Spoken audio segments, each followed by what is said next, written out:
Hello বন্ধুরা, তোমরা সবাই কেমন আছো? ওদিকে একটু দেখাও দেখাও, মিষ্টি মিষ্টি মিষ্টি মেয়ে দেখা যাচ্ছে না ওকে। বন্ধুরা বন্ধুরা আজকে এক জায়গায় এসছি। তোমরা তো অনেকেই তারাপীঠে তারা মায়ের কাছে গেছো, তো আজকে আরেক তারা মায়ের কাছে এসছি। তোমরা আসলে দেখতে পারবে, খুবই সুন্দর মনোরম জায়গা। হ্যাঁ, না আসলে তোমরা কেউ বিশ্বাস করবে না। চলো সেখানে গিয়ে তারপর তোমাদের সঙ্গে কথা হচ্ছে।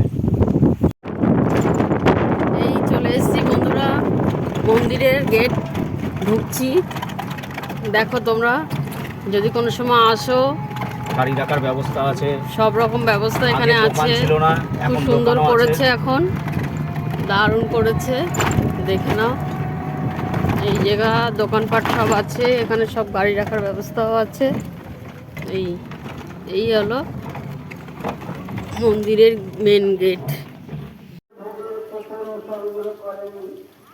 মায়ের মন্দিরের দোকানে ভোগের কুপন পাওয়া যাচ্ছে, ওখান থেকে কুপন সংগ্রহ করুন। পার্সেল 60 টাকা, জানারা বসে খাবেন 70 টাকা।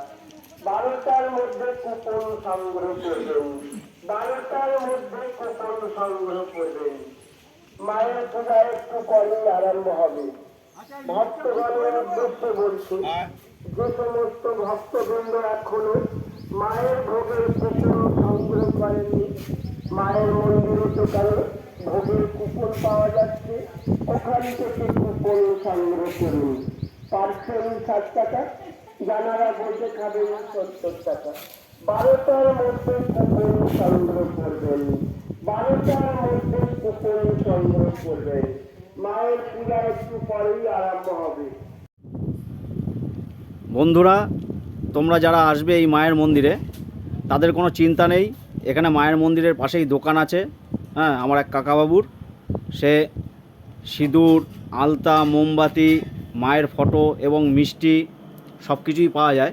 এবং যে মায়ের ভোগের কুপন, সেই কুপনটাও এখান থেকেই পাওয়া যায়। এবং এখানে চা টা সব কিছুই পাবে, কোনো ব্যাপার নেই, এসে বসে খেতে পারবে। হ্যাঁ, তো কাকা, তোমার এই কুপন কত কত আছে? 70। আচ্ছা, পার্সেল নিলে 60 টাকা। পার্সেল নিলে 60 টাকা। আর মায়ের পুজো কটা থেকে কটা শুরু হয়? ভোর 4টে, আচ্ছা বেলা 12টা, আচ্ছা, সন্ধ্যে 6টা। বাহ। এই যে তোমরা সব বন্ধুরা শুনে নিলে, আর অবশ্যই এখানে আসলে কাকার দোকান থেকে তোমরা নিশ্চিন্তে সব জিনিস নিতে পারো। মিষ্টি তো পাওয়াই যায়, তাছাড়া এই তোমরা সব দেখতেই পাচ্ছ। বন্ধুরা, গেট থেকে ঢুকেই এই হচ্ছে বটবৃক্ষ, এই ভোলে বাবার স্থাপিত।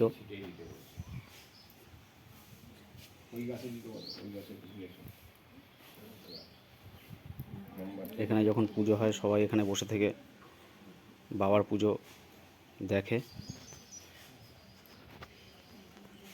আর এই হচ্ছে পঞ্চমন্ডি, এখানে ধূপ দ্বীপ জ্বালায়।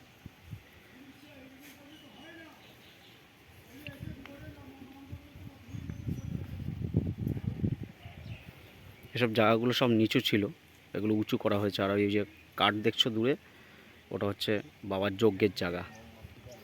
এসব জায়গাগুলো সব নিচু ছিল, সব উঁচু করা হয়েছে।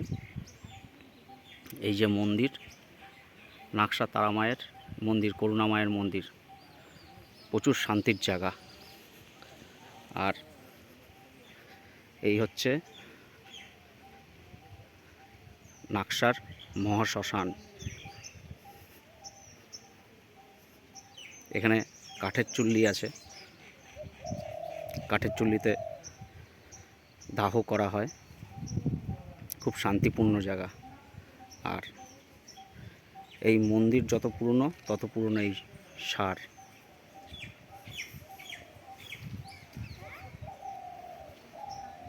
তোমরা দেখো,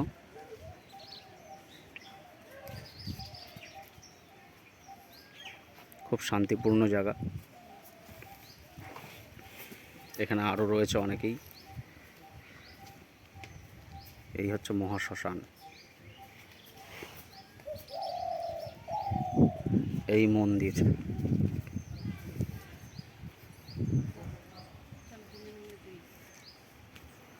কত সুন্দর সুন্দর করে রং করে সাজানো হয়েছে। এসব জায়গা নিচু ছিল, সব উঁচু করা হয়েছে।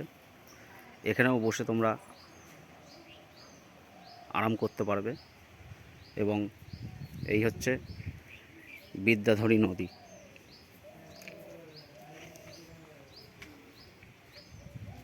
পঞ্চমুখী ঘাট, এরকম আলো কমে গেল কেন? এই হচ্ছে বিদ্যাধরী নদী। বড় সার না? দেখো এখানেও জোয়ার ভাটা হয়, কিন্তু খুব কম। একদম মন্দির লাগোয়া ঘাট করা আছে। তোমরা যদি কেউ মনে করো যে চান করবে এসে, তাও করতে পারো। আরও অনেক কিছু দেখার আছে, প্রচুর জায়গা আছে।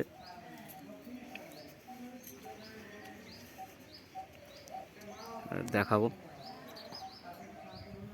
আর মায়ের মন্দিরে একটা মাহাত্ম্য কী আছে, যে মন্দিরে ঢুকে সরাসরি মায়ের মুখ দেখতে পারবে না। মায়ের মুখ দেখতে গেলে তোমাদের নিচু হয়ে মায়ের মুখ দেখতে হবে। আর মা অপরূপ সুন্দর। বন্ধুরা, এসব জায়গাগুলো সব নিচু ছিল, বাবা সব মাটি ফেলে উঁচু করেছে। এবং প্রচুর বড় জায়গা।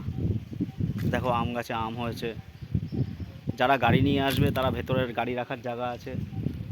হ্যাঁ, এসব জায়গাগুলো দেখো সব নিচু ছিল, সব উঁচু করেছে। গাছপালা বসিয়েছে, কুমড়ো গাছ বসিয়েছে, অনেক কিছু বসিয়েছে।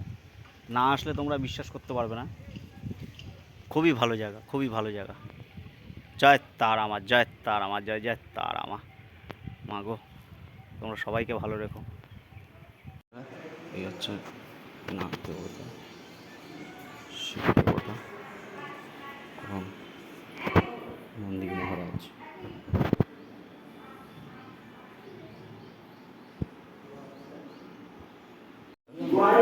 মায়ের গেট খুলেছে। গেটের ভেতর দিক দিয়ে অটো করা যায় না, নিচু হয়ে দেখতে হবে। এভাবে দেখলে হয়? তুমি তো রাখাতে পারতেছ না। উনি তো ছেলে ঢুকে গেল, কি করবো?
বন্ধুরা, পুজো দেওয়া হয়ে গেছে, এবার বাড়ির দিকে ফিরছি। হ্যাঁ, পুজো মায়ের মন্দিরে মার মুখ দেখানো বা কোনো ভিডিও তোলা বারণ আছে, তবুও তোমাদের জন্যে ভিডিও তুলেছি, তোমরা দেখো। এবং যারা যারা যারা এখানে আসতে চাইছো, হ্যাঁ, তাদেরকে আমি অ্যাড্রেস বলে দেবো। তারা নিশ্চয়ই এসো। নাকশা মন্দিরের তারামা, এই তারামা হচ্ছে পুরো নিরামিষ। ইনি কোনো আমিষ জাতীয় কোনো জিনিস এনাকে ভোগ দেওয়া হয় না, পুরো নিরামিষ। আর আমরা পুজো দিয়েছি খুব সুন্দর, তোমরা ভিডিওতে দেখো। হ্যাঁ, কী ব্যাপার, আপনারা পুজো দিলেন কেমন? ভালো। হ্যাঁ, ভালো। ওই যে আমার সোনামা কি বলছে, কেমন পুজো দিয়েছো? মাকে ভালো পুজো দিয়েছো? হ্যাঁ, কি হলো, কেমন পুজো দিলে? খুব সুন্দর পুজো দিয়েছি। দর্শক বন্ধুদের বলো আসার কথা। যদি আসো খুব ভালো, মানে জাগ্রত মা, যা মানত করবে তাই পূর্ণ হবে। হ্যাঁ এখানে আরো তুমি তো মানে ওটা দেখাতে দেয়নি, হ্যাঁ, ভিডিও করতে যেহেতু দেয়নি, তবুও ওখানে দর্শকদের জন্য কষ্ট করে তুলেছি আমি শিব কিছুটা। ঠাকুর জাগ্রত আছে, তারপরে তোমার নন্দীর মহারাজ আছে, তার কানে বললে সব কিছু পূর্ণ হয়। হুম, এই হচ্ছে ব্যাপার বন্ধুরা। এই বাড়ি ফেরার টাইম, বাড়ি ফিরছি। খুব সুন্দর জায়গা।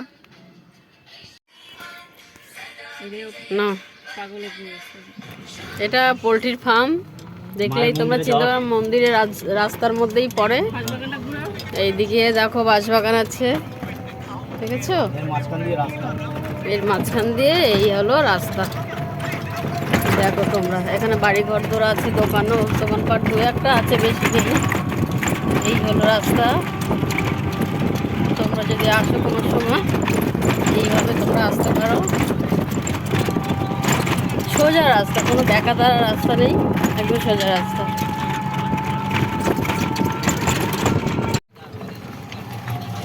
না, আস্তে আস্তে চলো। এই হলো পিকনিক করার জায়গা, এখানে পিকনিক করে। আম বাগান দেখে নাও, পিকনিক করতেও চাইলে এখানে আসতে পারো। এটা বাঁশবাগান, এটা আম বাগান না। শীতের সময় খুব পিকনিক হয় এখানে। বন্ধুরা, যেখানে গেছিলাম নাকশা তারা মায়ের মন্দির, ওখানের মেন সাধু হচ্ছে স্বপন সাধু মহাশয়। আর তোমরা যদি ওখানে কেউ যেতে চাও, তাহলে কলকাতা শিয়ালদা থেকে যদি কেউ আসো, বামুনগাছি চৌমাথায় এসে যে কাউকে জিজ্ঞেস করবে কোটরা নাকশা কালী মন্দির, তারা মায়ের মন্দির। আর যারা বনগাঁ থেকে আসবে তারা বলবে হচ্ছে বামুনগাছি চৌমাথায় এসে কোটরা নাকশা তারা মায়ের মন্দির, খুব জাগ্রত। যারা আসবে এসে মায়ের দর্শন করো, খুব ভালো মা, জাগ্রত মা। এই বলে আজকের ব্লগটা শেষ করলাম বন্ধুরা। সবাই দেখো, লাইক করো, সাবস্ক্রাইব করো, শেয়ার করো প্লিজ।